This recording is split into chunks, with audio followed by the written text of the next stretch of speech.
Sun Tzu wrote in The Art of War, "If you know the enemy and know yourself, you need not fear the result of 100 battles. If you know yourself but not the enemy, for every victory gained you will also suffer a defeat.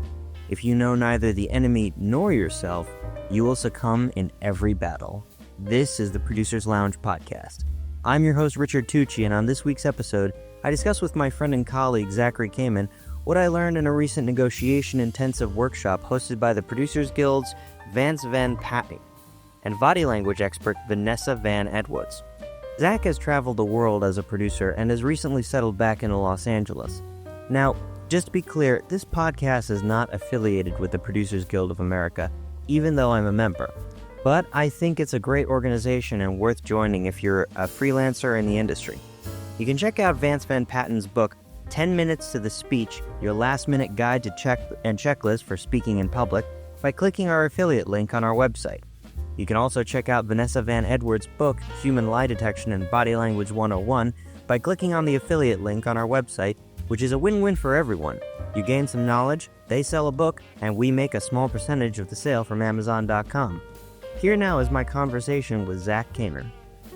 What are you ready to drink? What do you got? Usual, probably. Do you have cash? Nah, maybe we'll pay for it. I'll pay for it. I can make a quick card too, yeah. Yeah, you might. Actually, I have some cash. I have some. Free delivery. Whatever I get, I want something where I can take the avocado out. Take it out? Yeah, I hate avocado. Oh, really? Yeah. Or the yellowtail. Oh, hot and spicy roll. Okay, now we're cooking. They have bowls too. I don't want a bowl. What's a bowl? Wait, I don't want a bowl. What is a bowl? I mean, It's rated, yeah. a bowl is like soy sauce bowl. It's like soup, right? It's some kind of. What is a bowl? It's rice and then fish on top. Like the spicy tuna bowl would be like a bunch of spicy tuna. That's probably all they get. And just rice. Or like a gyoza or anything like that. Hey, what? Gyoza or... No, I don't like gyoza. What's gyoza? Now I'm just doing it to fuck with you. Wait, soybeans or anything like that? No? Okay. No. I'm a meat and potatoes guy. Meat potatoes. Hi, I'd like to place an order for delivery. First, I'm gonna order the hot and spicy roll, but I'd like to add a note, no onions and no cucumber. We're gonna get also a spicy tuna bowl. Can I get avocado with it? But he would like extra avocado with it. There's nothing avo, just avocado. Or just avocado. Yes. Okay, cool. Thanks, man. It's funny. The two times I've called that guy, he says bye at the end like it's a question mark. Bye. I mean, either he's saying goodbye and he's unsure, or he's making a pass at me like, "Are you bye?" Like, I don't know. So You'd be like, yeah. no. Many have tried. Many have tried. I told you the story about Neil Patrick Harris, right? No. Yeah. So back in the day, I was doing I was like an intern on like an animated straight to DVD thing. Sure. And he was doing a day of voiceover work. So I was helping him fill out his SAG paperwork. And then I look up and he's giving me flirty eyes. Like, And I can't connect the two. And this was way before How I Met Your Mother. Okay. And also it was I did the math. It was about a year before he met his husband also. So I can't figure out what's going on. And then almost at that exact moment, Sanaa Lathan walked in, who is fucking gorgeous. Guy? Have you seen her? I don't know who that is. She is an actress. She's amazing. In what? She was in Aliens vs. Predators. She was in a couple other movies. She was like a hot name at the time. Okay. So, and I'm like, "Oh, Miss Lathan, let me help you." Oh, sorry, Mr. Harris. Like, you know. And then when he realized I was straight, he was like, "Oh, just go. Like, shooing me away. So, yeah. Good job. Thank you. Hey, I mean, he's just awesome. Huh? He's the shit. He is the shit. He is a one-man tour de force. Like if I, Joseph Gordon-Levitt and him, yes. yes. Have you seen Joseph Gordon-Levitt's new I saw series? the hitrecord.org on Pivot. Yes. That, you know what? I have seen part of it so far. I keep getting interrupted when I am watching it, but yeah, it looks really good. It's a great idea. It is. It is a fantastic. Fucking brilliant. I'm like, this is, and there was something I want to try in film school. Yeah, never to figure out how to do the web work. Oh, yeah. I guess you should call India. But Get that shit on that's the idea. Yes, like everyone does something, and all you have to do is just put it online. You're done. Yeah. And you get paid 50%, and they get the other 50, but split up between 200 people. Yeah. Exactly. Perfect sense. Yeah, it's got the name, got the credibility. There you go. It's probably making. I'm curious what their numbers are. They're already online too. They actually have to post their numbers. Really? Mm-hmm. I got to check that out. Yeah, it's on the webpage. Because I've got a profile on that site. I've had it for, I want to say, a year or two now. Hit record. Yeah. And like occasionally I'll do stuff like last year I was like inspired by certain chapters of Andy Warhol's autobiography. So I just went on there and I voice recorded some of the chapters. So like that's on there. And then a couple of my photos are on there, but that's about it. Cool. Yeah. Okay. So yeah. And we were talking about what you just did in your negotiation class. Yes. Okay. Yes. Which no questions. I don't know what the course, entailed, but how was the course? It was good. It was like a 3-hour intensive course Wednesday night. And it was a 3-hour intensive course, and it was taught by two people. It was Vance, who's the operational director of the Producers Guild of America, and his daughter, who was also a specialist and speaker in like body language and interpreting people to see how they're lying or how they're reacting by just reading their face. So yeah. So basically it was all about negotiation. And one of the most interesting things I learned from that is that the majority of lies told are over the phone rather than text message or emails or face-to-face conversations. Because people if they're going to lie, they don't want their lies in writing. Yes. And then when you're face-to-face, they're less inclined to lie to your face. Got it. Yeah. That makes sense. Yeah. Do you have a pen? I have several pens. I just need one. Which one would you like? Negotiate. The key to a good negotiation is rather than going for I'm trying to top this over you or get more money or etc., is trying to find something that is an amicable win-win situation. Rather than focusing on purely the money aspects, focus on the other aspects of a negotiation that can get someone interested in a project. As a producer, we have several points of leverage. Yes, there's money, and that's always debatable, about how much a star should get or can get out of the budget. However, there's other components at play, like, well, can we work with the star so they only work on certain days? Can we work with the star so they're out by a certain time? Can we work with the star so we're shooting in their hometown so they can go and kiss their kids goodnight? And try to find an amicable solution if you're on the phone negotiating with an agent in that particular scenario. So, one of the things you want to do more so than not is listening. Listen to what people are saying rather than, like, for example, an agent usually comes at you, from what I've experienced and from what I've been told. An agent will come at you screaming, come at you saying, oh, this is an insult to my client, how dare you, da da da da. And rather than kowtowing or, doing a tit for tat, it's important to focus on listening on what they're saying and how they're saying it. Some good resources are advanced negotiation courses at Yale and Harvard. And actually, both schools, they have like intense 3-day courses that you can sign up for and travel there and take these negotiation courses. There's also a great book called Getting to Yes. Now, out of these, how long was this whole seminar? About This particular seminar I went to was about 3 hours long. Okay. Yeah. Did you actually have any workshops where you would, I guess, trial and error, where you could actually negotiate? You know what? It's funny because in this workshop, they did give us a trial negotiation where basically they had the buyers and sellers, and they gave the sellers like a little unique PGA hourglass. And it was like cute, like it was actually high quality. Like it was not like a plastic piece of crap. It was metal, it was engraved, it was very nice. And then they gave each of us... Oh, let's see it. All right, I'll bring it up. Yeah. Can't say it's the most beautiful thing in the world. Don't show me. Come on down.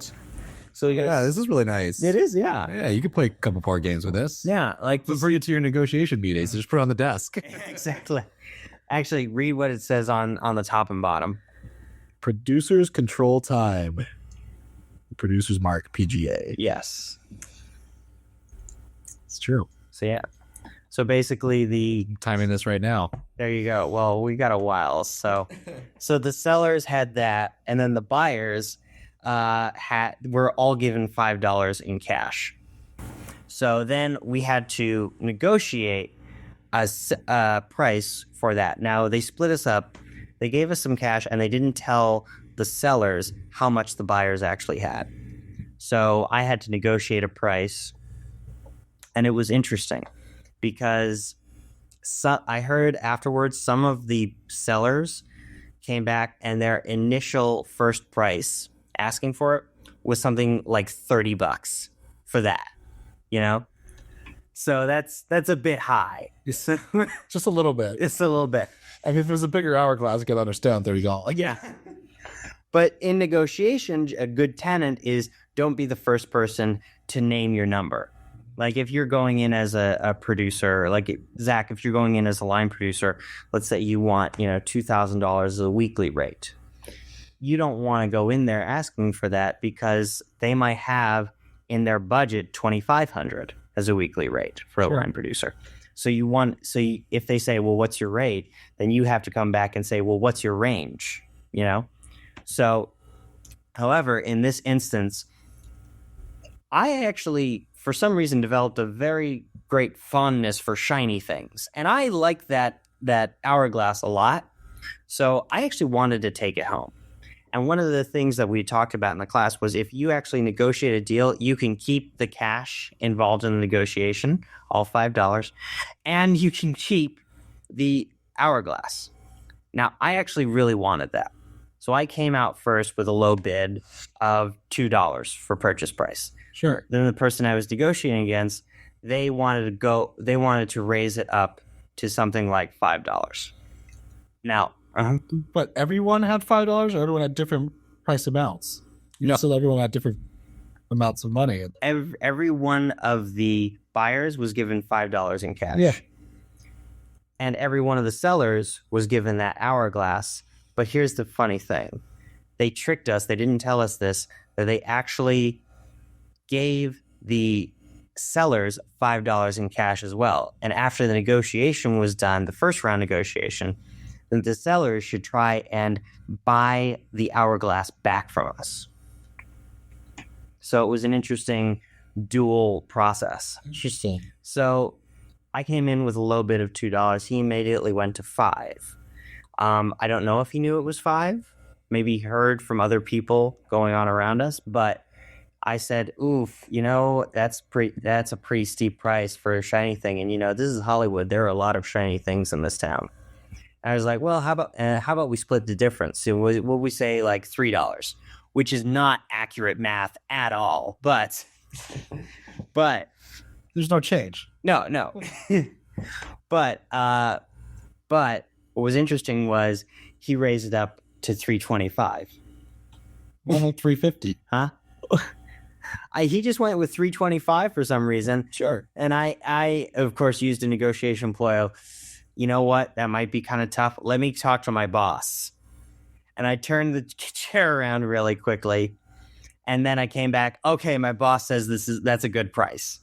Yeah. The guy I was negotiating with, Rodman, he came back and said, I can see you've sold cars before, which I never have. So, but so we agreed on $3 in cash now and 25 cents at a later date. Hey. So, yeah. So, and which is good because I'm going to follow up with him and we're going to have lunch the later date. Sure, you can bring the quarter with you. Exactly. Yeah. So there's incentive there. So did he try to buy it back after? He did. And he actually tried to buy it back for a price of $8.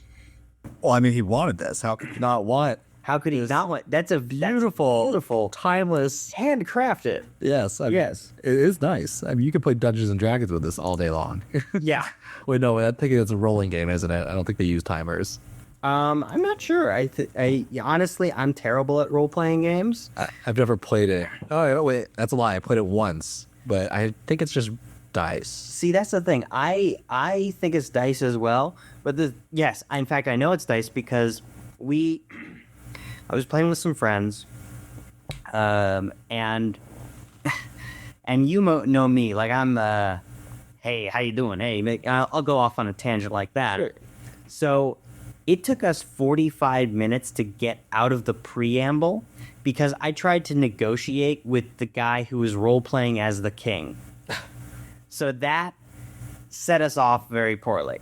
So, and then once we get down to it, like, there's all this other mishigas of, like, all right, we're drawing in a river. Oh, wait, we have to erase the river. Now roll the dice. And wait, we didn't erase it entirely. And it's like, whatever. So. Yeah, forget it. As long as you have your timer, that's all that matters. Yeah. So when he came back with his $8, you just said no? Yeah. Did everyone leave with one of these? Or no, only if you earned it?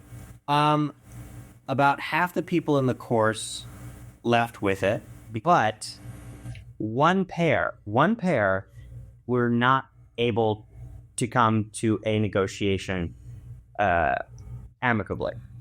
So basically they got their money and their hourglass taken away from them. Oh. Yeah. Do you know what happened in their conversation? Yes, actually, because we reviewed it later on, and it was funny because people were coming up with creative stuff. Like one person said, $3 and a back massage training course because the woman in this course also did back massage training. It's pretty good. So, and it was something like $4 and a coffee at a later date. And then what happened with that particular group pairing was actually what I mentioned earlier, is the guy came in with a high price of $30 for the hourglass. He would sell it for $30. And he just would not go below 25. Okay. Yeah, So the guy had nothing to work with. pretty much. So they just said, sorry, you don't understand what this is all about? Kind of, yeah. And one of the reasons I said, I feel bad for the yeah, bar. He couldn't even buy anything. I know. It's like going in for a script. Like, I'll give you this script. It's a romantic comedy. I'll sell it to you for $2 billion. Yeah. It's with Keira Knightley. So yeah, and one of the things they didn't go over in this course, which I learned through a negotiation on my own, which my dad taught me, which we covered that negotiation in last week's episode, which you can go back and download now from the website. Anyway, It's a shameless plug. I like it. shameless Oh, plug. it was good. Yeah. I mean, I guess it's really not a plug. It's your own show, right? Yeah, kind of, yeah. Yeah. All right. Anyway, my dad taught me this. Your greatest weapon in any negotiation is the ability to say no. No. They did actually cover this, but under separate philosophy, which was the idea of a BATMA. Best alternative to a negotiated agreement. And you have to figure that out ahead of time in your preparation. Like, you have to think, what is my ultimate? Is it walking away? Is it making an alternate offer? Is it going with alternate properties? Or isn't it, as is done in politics a lot of times, an intermediate step between what we have and what we ideally want? What is that? Wasabi and ginger. Okay. I'll take some ginger, but Soy sauce is down here. I don't like soy sauce. At all? No, I don't like soy sauce. What is soy sauce? Soy sauce is an ancient Chinese. So I brought some cash. You're selling that. I want to buy. You have no idea how much I have. That's the best part. You really don't. Uh-huh. Oh, we're actually negotiating for that little... Yeah, I want it. That trinket? Yeah. Too bad. I'm not selling. $30. What's your price? Honestly, for that? Yeah. Well, here's the thing. I actually really like it. I really like that. So in order for me to sell that to you, I would start with an asking price of $100. What is something that is not money that you'd like? That would be worth the price of this little... I don't know. What do you got? Oh, I'm asking you, is there something that you already have in mind that you are... You know, I'm open to all sorts of deals. I'm open to all sorts of deals, Zach. Well, I've got a pair of slippers that you could have. No. No. See, so that's what I'm saying. Give me something that maybe you would be... Okay, if we're going to talk about, exchanging other non-monetary goods or barter services, then the onus is on you to put something forward. Like, for example, this negotiation I was talking with Elijah about in a previous episode. Uh-huh. At a certain point, it looked like the negotiations were about to break down. And so Elijah was like, Tucci, what else can we get you? What if the buyer could give you a car? Could we put that in the contract? What if the buyer could get you like a summer house or something? He was like thinking outside the box. And to be fair, that particular person was in real estate. So in theory, he could have gotten me like a summer house or a timeshare or whatever the fuck. Sure, for a weekend getaway or whatever. Exactly. So what do you have that I can offer? Because here's the thing. Or sorry, what can you offer that I want? Okay. You just got a girlfriend. Mm-hmm. You're going to have to give her some sort of jewelry at some point. Mm-hmm. I have access to one of the most expensive shells in existence. Mm-hmm. And they go for over $100 a pop. What is the name of the shell? It's called a sunrise shell. Uh-huh. You can look it up. Uh-huh. And I could get you one of those shells. Okay. In exchange. Okay. Actually, the last one that they just sold was $5,000. And then how much would it cost for me to then take that and convert that sunrise shell into jewelry? Into a necklace? Yeah. Probably not that much. You'd have to find just a jeweler on Craigslist. It would probably be maybe $30, something like that. Okay. It's pretty easy. I think just have to do a little bit of metal work. Okay. Interesting. By the way, to all people out there who are interested in negotiating with me on barter services, my rate card is actually on TucciEnterprises.com, and it offers all of the services that I can offer. So if you are interested in selling something to me and you want to barter, I'm open to that. But, okay. So that's interesting. But also, in theory, I could turn that timepiece, that little hourglass, to a piece of jewelry as well. I mean, it would be a very heavy necklace. That's something I would not want to wear. You had to wear that. You would be like, oh god, what was that rapper's name with the giant clown? Flavor Flav. You'd just be the new version of him. You like went back further in time. It was just Flav. Okay. Yeah. Well, it's intriguing. I'm not saying yes, I'm not saying no, but what else have you got? Oh, are you kidding me? That's like, I'm giving you something rare. It's not like I'm giving you a car. I'm giving you something that's hard to find. There's cars all over the place. These shells, they're almost extinct and gone. Mm-hmm. They're actually live creatures, and when they die off, you could use their shells, but there's not many left. Okay, I'm going to Google it real quick. Please, go ahead. And then you have a story to tell your girlfriend. But I'm going to need your answer in the next 2 minutes. You know what? Then I'm going to say no, because I'm seeing the sunrise shell being sold on eBay for $78. What kind of shell is that one? Sunrise shell necklace. What does it look like, though? There's a ton of them. It depends on the shape, depends on the color, depends on a lot of things. Well, all the sunrise shells I'm seeing on eBay have the same shape, but the one I'm seeing at the top for $78 has yellow flare on the top and then a white center crest. Okay. Is there any red in there at all? Negative. That's not the best around, is it? I do see a red one on here for $125. Oh, okay, we're getting a little higher now. All right. I mean, shells come in all shapes and sizes, and all different colors. Okay. They even come in dark greens, blues. It's a neat show. And what does yours look like? I don't have one on me right now. Right, but what is the one that you're offering me look like? I have to buy some Hawaii Dead, or just ask my friends. Oh, so it's not even in Los Angeles. Oh, I'm not giving you my sunrise shell now. Well, then screw it. That was a gift. I'm not gonna. All right, so I'm gonna have to say no to that offer. That's too bad. All right. See, that's surprising to me. That means that this little timepiece that is probably worth $1.50 at most. Well, here's the no. It's not worth $1.50. It's authentic metal. It's authentic glass. It's lovely. It's polished. It's shiny. They made hundreds of these in China. These are like less than $1.50. But it's interesting to see how much it means to you. You know what? It has a lot of immediate emotional, sentimental value. Also, in regards to your offer, you're offering me the promise of a sunrise shell at a later date, which then I will have to pay a secondary party to change into a necklace, money that's coming out of my own pocket. In addition to that, I don't even know if my girlfriend likes seashells. Huh? Did you say exchange it? So she's Asian. Of course she does. It's a good deal. It's turned out a good deal. I'm gonna have to pass on it.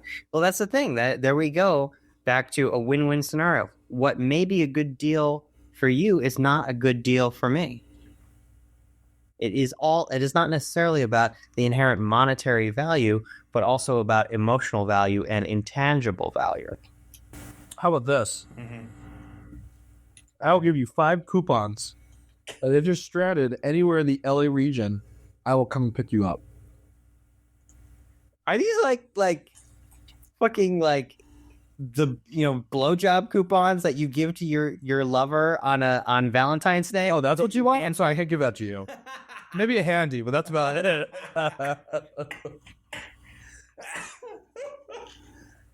Oh God, I'm dying. So what else do you have on this course?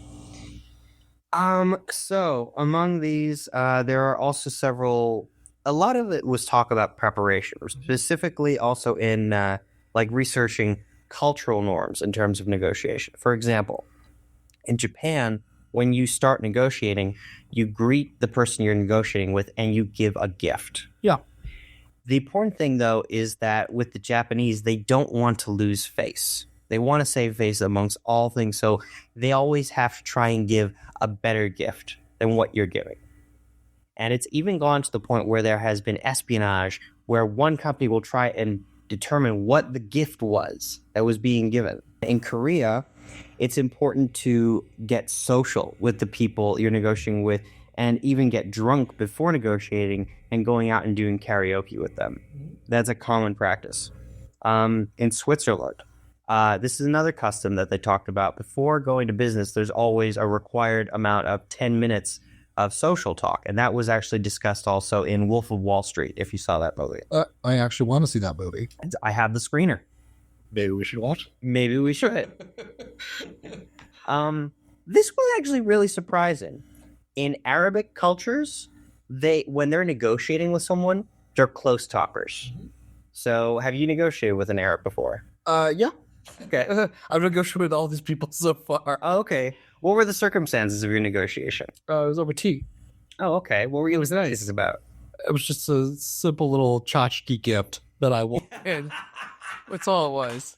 But I sat down with him and we had some tea and we talked and I learned something about his family and he gave me a better price because of it. Okay. Yeah. And did he talk close to you? Was he? Yeah, we were close proximity of each other. Mm-hmm. And that's one of the things is like Americans, we like our space, our sphere of space. So if you're actually backing away from an Arab person, it means to them that you're back out of the deal. Exactly. Well, it's also, I think they also like human contact. So they'll like hold your hand and they'll hold it for a little bit. And so you'll be having a conversation with them and they'll still have their hand in theirs.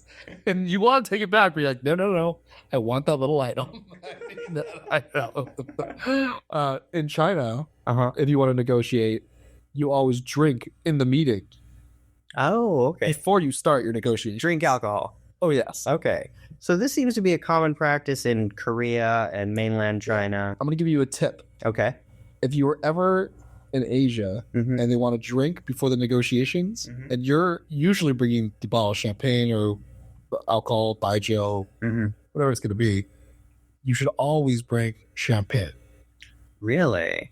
Now, the reason is not because they like champagne. Mm-hmm. It's that they can't handle champagne. Oh, interesting.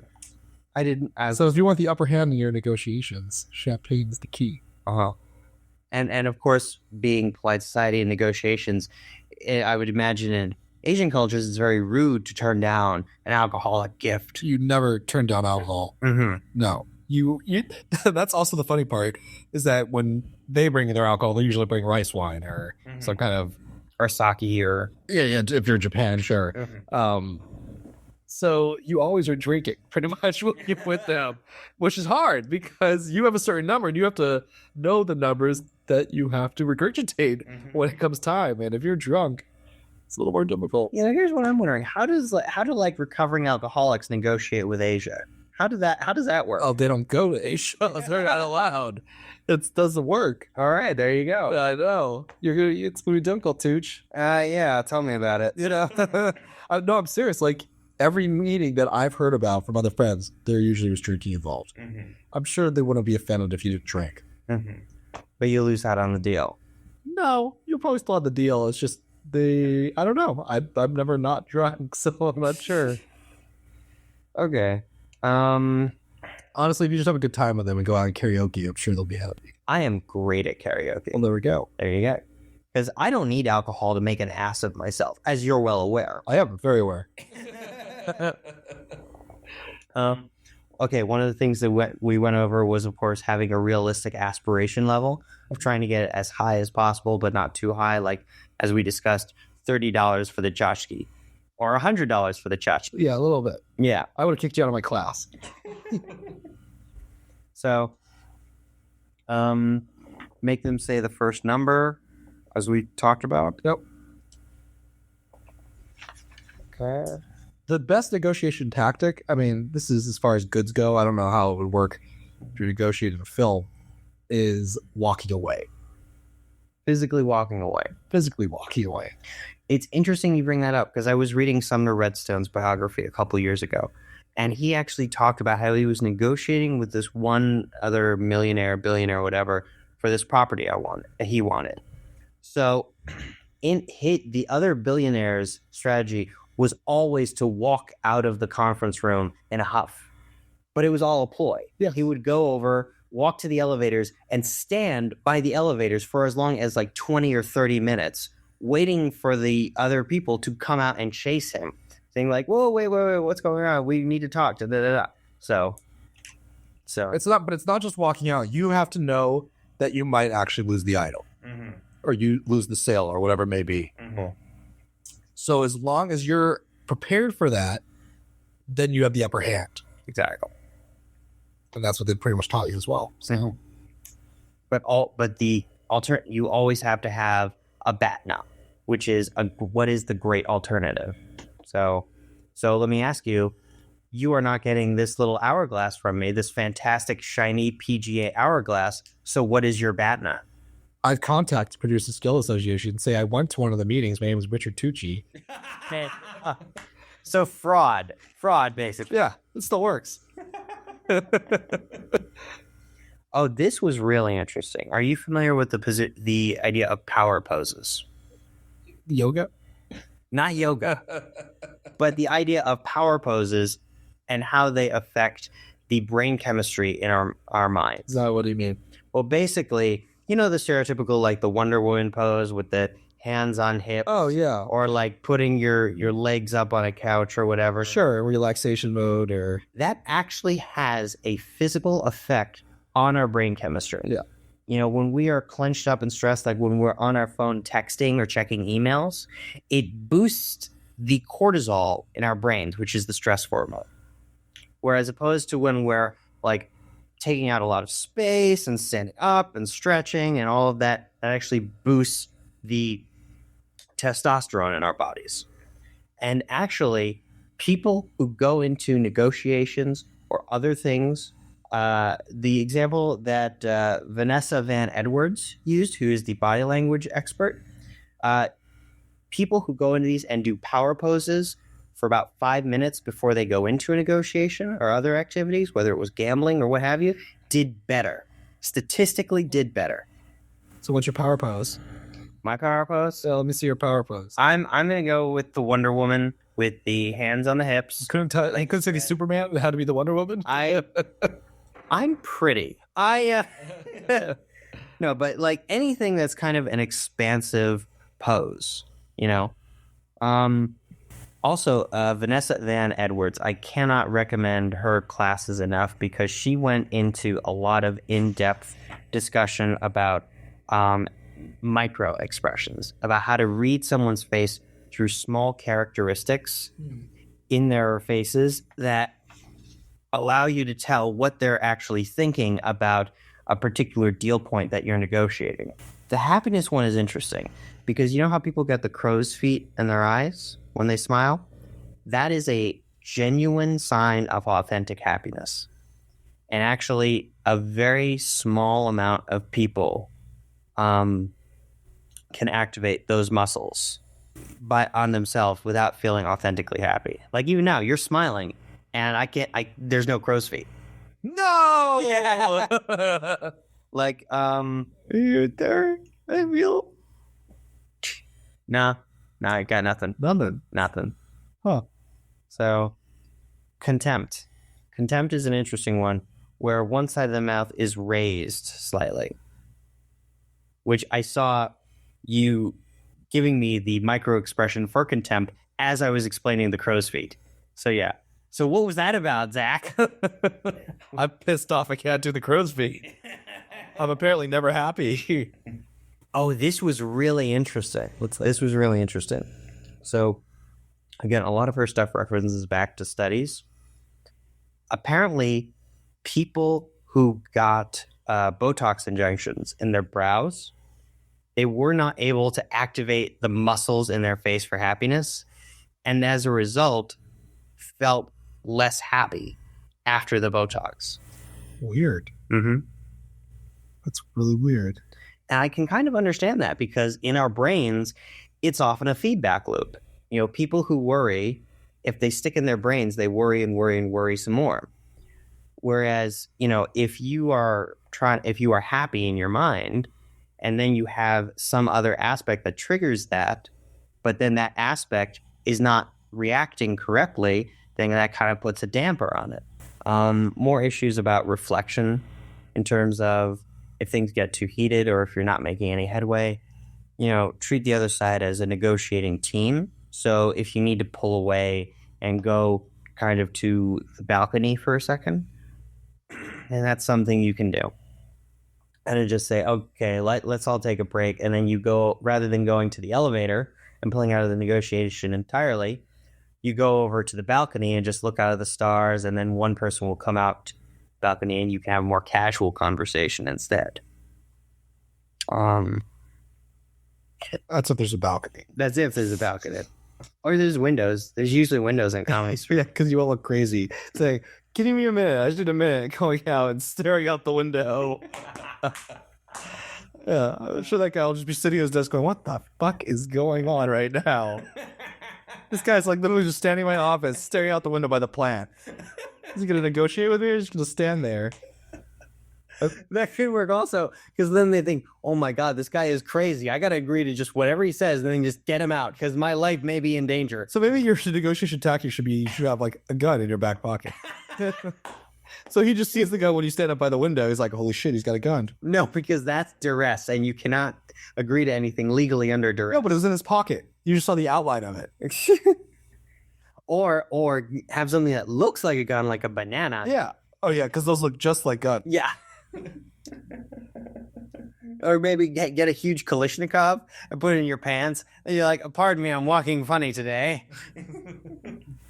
Oh, here's a great tactic. Creating a deadline always creates urgency. So if there is no actual deadline, then ask yourself, will it benefit to create a deadline, whether it's in the form of a production start date, if the form of incentives are going to run out soon, if another actor has a conflict coming up, etc. So there are a number of deadlines that can be made up for any reason. Also, control the drafting of a contract as much as possible. Whether it's in the form of an email or a long form or a deal letter, it's always best to control that drafting process yourself rather than hand it over to the other person you're negotiating with. Because once it's written down by them, then it's harder to move along. Now, with studios and other larger entities, it's harder for them to use your form and your contracts. However, you can come at them and say, hey, I know you guys, you're probably busy. So would it just, it would probably just be easier for you if I just drafted a quick deal memo with just the basic bullet points. Does that work for you? And because you're coming at it from a friendly tone rather than an adversarial tone, then if they are actually swamped, they might actually go for it. And apparently that has worked in the past with some. So when you're entering into a negotiation, it's always good to show your hands, particularly the palms of your hands, because that actually goes back to an evolutionary trait, where if we saw someone and we saw they were physically unarmed, we were more likely to trust them. Sure. Don't do blocking behavior like don't touch your nose, don't touch your eyes, don't cross your arms, etc. I cross my arms. That's my problem. Yeah. Yeah. Yeah. It's just my comfort. It's like cup for comfort. Yeah. But it doesn't look good. Is that your alpha dominant pose? Like, I think this is I think this is my defensive pose. your defensive pose. Yeah. Do you go into negotiations defensively? No, I'm just saying in general, even like normal conversations, I'll just do this, Uh-huh. not knowing I'm doing it. Yeah. It just happens. Yeah. And something I have to work on. Yeah. Can't cross my arms. I've actually known that for over a year now. Or 2 years. You know what helps actually? I don't know where you're going in, but if you're going somewhere, get a drink in your hand. I think it's interesting that they do give advanced negotiation courses. I'm curious if I'd learn from those, or if, since I negotiated quite a bit abroad, if I know a lot of those things. What were you negotiating abroad? It was not with deals. These are just mostly for buying goods. Okay, so it was like literally like little tchotchkes. No, not always, but it's like I was in negotiating for other people as well. I mean, it could be anything from hotel rooms to food to tchotchkes to, I mean, just in general. This is general negotiations. It wasn't, I have a $20 million movie. Yeah. Do you want to give me that $20 million? Here's what you're getting. Exactly. So, I mean, there's a different story. And plus, when you go to negotiations like that, you have, so many more elements. Mm-hmm. So many bullet points that you're bringing in with you. Mm-hmm. And that's like a 3-month negotiation. That's about the lot. Yeah. No, but I appreciate it. Thanks for the notes. Yeah, definitely. And now you gotta give a little back. I want to hear like what about your best negotiation story. Best negotiation story. Yeah, I can tell you about one that went wrong. let's hear it. This is just a story abroad, all right? Okay.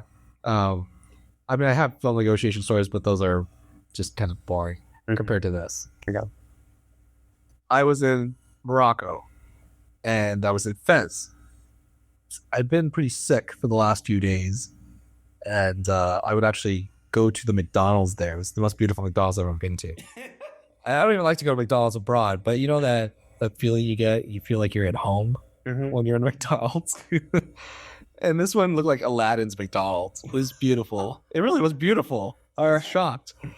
But I was sick, and I went there. I didn't even eat usually. I just wanted to be in it to have that sense of comfort. Because my hotel room had, I swear to God, it had holes in the walls. There was one squat toilet at the end of the hall. It was dirty. It was really shitty plates. Nice. So I met this guy who said he was American. He was originally from Morocco, but now he was in America. And he was there just visiting family. And he was there with his family. And I even met them. I met his wife and his kids. And he seems like a nice guy. And he's like, let's have tea tomorrow. So I go have chai with him. And not chai, but I have tea. And we hang out. We have a good time. And he's like, well, what do you want to do while you're here? I'm like, well, I really want to go see them, the market. I know I want to do that. So he's like, oh, well, let me take you to the market tomorrow. Okay. So we set up a time. I go with him to the market. He's like, okay, we did not enter from the front, by the way. We entered from some random port on the side. I'm sorry, I don't know what that means, enter from the front. Oh, okay, so the market in Fez is one of the oldest markets out there. In the world? No, but it's an old market. It's just, think of it as not even stalls. It's just people. I mean, there are stalls as well, but there are just people like with little tables that there's like tchotchkes, and it wraps around like a maze. You have no idea where the exits are once you get in. It's like you're going down deep into a cavernous land of mystery. Okay. So we entered from some unknown location. I don't even know where we were in comparison to what the market looks like as this maze. And he's like, I just want to say hi to some friends. We go into this carpet shop. And I'm sitting there waiting for him to like finish up whatever he's doing. And this other guy's like, do you want to see some carpets? I'm like, no, not really. He's like, well, I mean, you're taking so long. I can show you. And he's just talking to me about the carpets and the history of the carpets and blah, blah, blah. Within the next 30 minutes, I realize that I'm shopping for carpets and not even knowing that I'm shopping for carpets. Then the guy asked me, he's like, okay, so you're going to purchase these carpets. I'm like, what? No, I don't want those carpets. The guy who brought you to that shop, who said, I just want you to say He's hi. like, oh, I heard that he's like, these are really good investment. Are you going to buy those? I'm like, no, I don't think so. No. It's like, you really should. I mean, I brought some of those back home. I made, twice as much money when I sold them again. Oh. So I'm like, holy crap. Now I'm in this like Ponzi scheme. I don't know how to get out of it. And I'm in, the Fez marketplace and I have no idea where to go. And he's going to be my tour guide all day. And he was going to take me around. So I say, well, I have to use the internet. So I go use the internet and they want to buy me lunch. They want to buy me like tea. They want to buy me the internet, everything. I'm like, no, I'll pay for this. So they end up actually buying me lunch. And I'm sitting there and they're like, so which carpet are you going to take? And they're forcing these carpets on me now. And I'm like, I don't know. I don't honestly know. Like I said no so many times and they're like, but you're going to take a carpet. And there's like 5 guys surrounding me telling me I'm going to take this carpet. I tell them that I have no money and I need to call America. I need to call my parents. They control my bank account. I make up a bullshit lie because there's 5 people on me, all big guys, and they want me to buy carpets. And I don't know how to get out of there. So they let me use their phone to call America. It's about 4 a.m, my parents' time. I put it on speaker. I'm like, hi, Mom, Dad, I'm in Morocco. Early put it on speaker? No, I did after a minute. Okay. I talked to them on the phone first, and I said, I'm so sorry to wake you guys. Like, I'm safe, but I'm in this really sketchy place. I'm in this carpet store. They want me to buy carpets, and I told them that you have my bank account. And they're like, do not buy the carpets. That's all they kept saying. I put it on speakerphone and let them say, do not buy the carpets. You cannot have any money for the carpets. Hung up the phone. And I'm sorry, I can't have the funds. You heard them. Like, I apologize. They still don't want to let me out of there. So I said, I'm sorry, I'm leaving. And I bolted. Literally 3 of them chased me. What the fuck? I went into another shop and they came into that shop to look at me. And they're like, you're going to come back to our store now? I'm like, no, I'm not.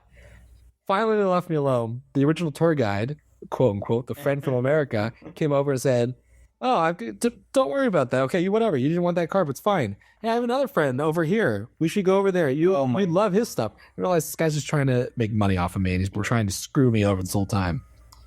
Finally, leave that guy, get rid of him, and start wandering the market myself. Have no idea where I am. Completely lost. And now it's like 4 or 5 o'clock and the sun's starting to set. Wow. And this Aladdin market, I call it the Aladdin market because that's how it felt. I did not want to be in there at night. I was already sick as it is. I'm like, I need to get out of this place. So I started running up and down these, cobblestone little streets and trying to figure out how to get out of this place. And I made it out right as the sun was completely down and the stars were starting to shine. It was an interesting day, to say the least. Yeah, but so I don't know. That was a negotiation. It wasn't a negotiation. No. Well, we were negotiating a little bit, but then I realized I didn't want to negotiate at all.